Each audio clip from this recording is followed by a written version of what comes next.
Mystery at Blind Frog Ranch. The sky of a blind frog ranch in eastern Utah brooded in thick layers of gray. Winds swept across the rugged terrain, howling through ancient cottonwoods and brushing the jagged mesas like whispers from a forgotten past. This land, soaked in myth and unease, had long resisted the intrusion of man. Some said it wasn't meant to be disturbed. Beyond the ranch gate, behind layers of barbed wire and cracked earth, the dig site loomed like a wound carved into the planet's crust. Workers had once toiled there, driven by rumors of Aztec gold and pre-Columbian tunnels. But time had a way of erasing ambition. Equipment rusted under layers of red dust, and the once bustling site had fallen silent. Until recently. A new team, financed in quiet, had returned. They worked without fanfare, arriving at night and leaving before dawn. Unlike previous excavators, they came not with cameras or legends, but with instruments that glowed with strange colors and emitted pulsing sounds that didn't belong to any known science. Rumors spread through the nearby towns. Theories multiplied. People said the earth beneath Blind Frog Ranch was hollow, not just geologically, but in a way that defied logic. Some believed it wasn't the gold that lured explorers, but something far older. Deep below the surface, nearly 400 feet into the limestone and basalt, a passage had been uncovered. It wasn't natural.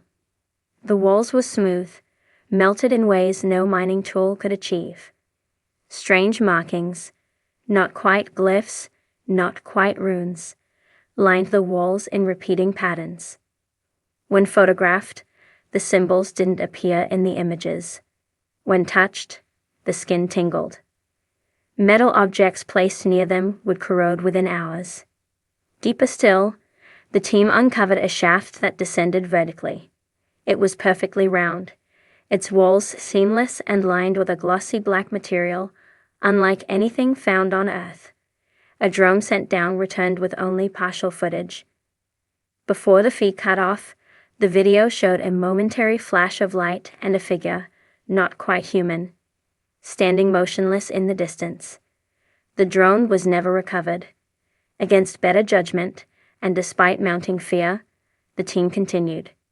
In the weeks that followed, anomalies intensified. Time shifted underground. Watches slowed or stopped entirely. 2 team members emerged after 12 hours of digging, only to find that 3 full days had passed above. Plants around the entrance began to wither. Animals avoided the area. Static-filled radios and electronics failed. Then came the hum. It began faint, a low vibration in the chest, like standing near a giant bell just before it tolls.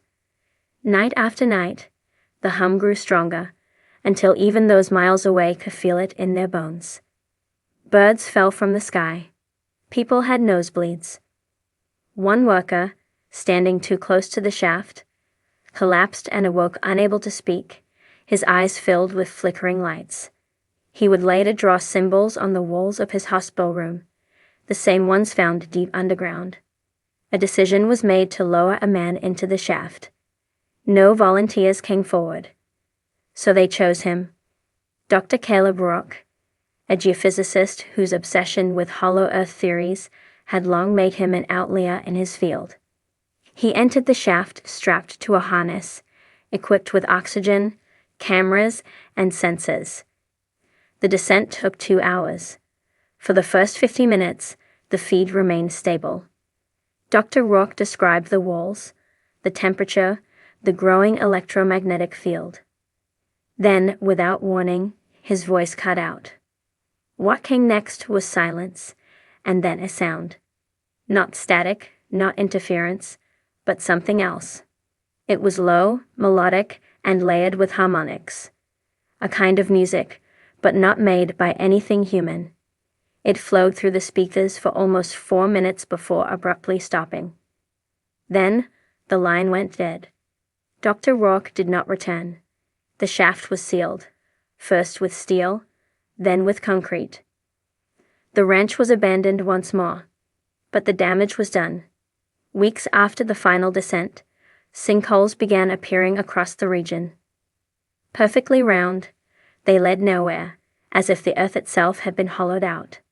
Livestock vanished. Shadows moved across the desert that left no footprints. Locals reported strange lights in the sky. One farmer claimed to find a mirror image of his own house, abandoned and rotting, a half-mile from the real one. Inside were photographs of people he did not know, but who bore his face. Geologists arrived to investigate, but their instruments failed. Planes refused to fly over the area. GPS devices spun erratically. And still the hum returned, stronger than before. It rose each night, reverberating through the ground like the earth was speaking, or warning. A hidden chamber was eventually found on the north side of the property, buried beneath layers of clay and ancient lava flows. Inside, fossilized remains of creatures not found in any record were arranged in patterns, had placed them there deliberately. The bones glowed faintly under ultraviolet light. In the center stood an object, obsidian smooth, shaped like an egg, and warm to the touch. It pulsed. When a researcher attempted to move it, she vanished. Her watch was found nearby, still ticking. But the hour hand turned counterclockwise. Fear gripped the surrounding region. Whispers of thin places between worlds resurfaced. Old tribal legends, long dismissed as stories, were re-examined. Elders spoke of a place where the earth opened and things came through. Not demons, not aliens, but something older than either. Things without names.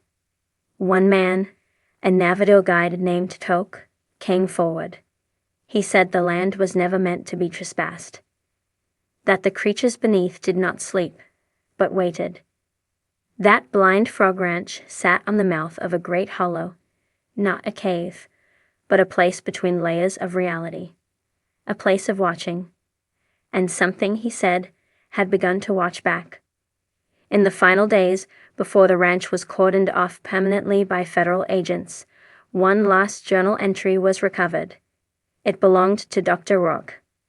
The pages, oddly aged, were found in a sealed compartment beneath the floorboards of the site's mobile lab, though no one remembered building it. The entry described what he had seen during his descent.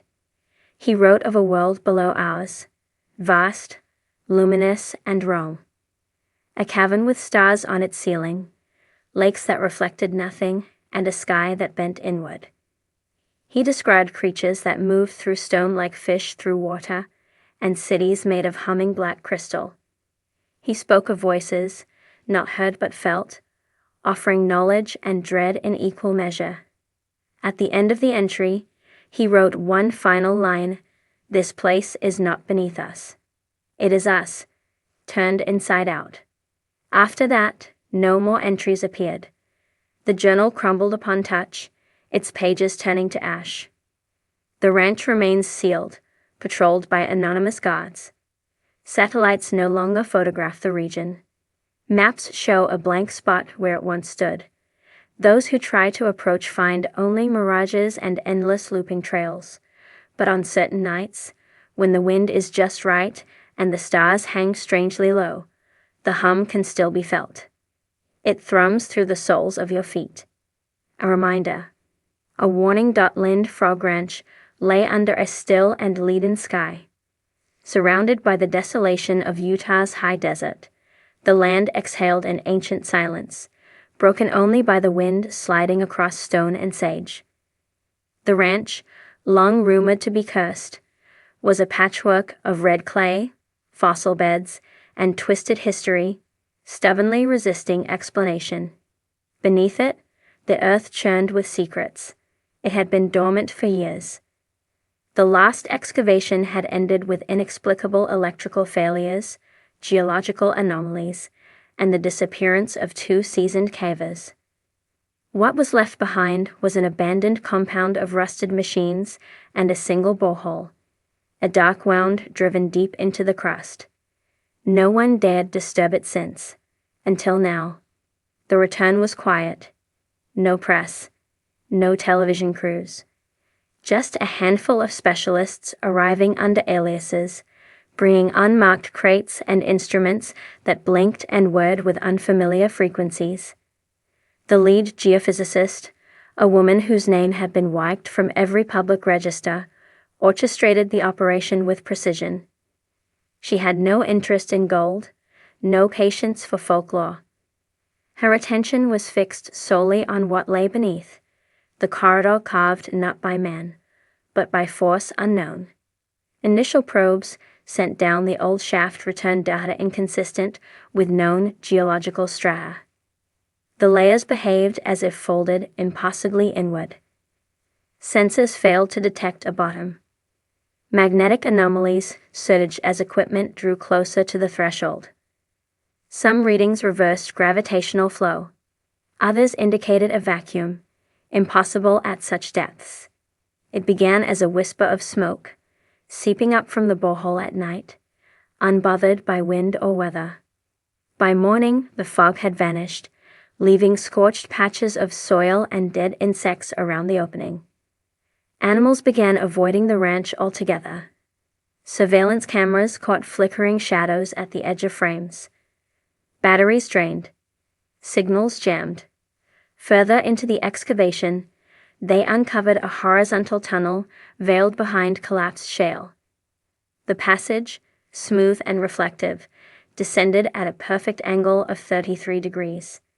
Its interior pulsed faintly, as if alive. Attempts to scrape samples failed. Tools dulled instantly. A drone sent in returned distorted footage of geometries that twisted beyond Euclidean logic. Arcs bent into themselves. Floors spiraled sideways.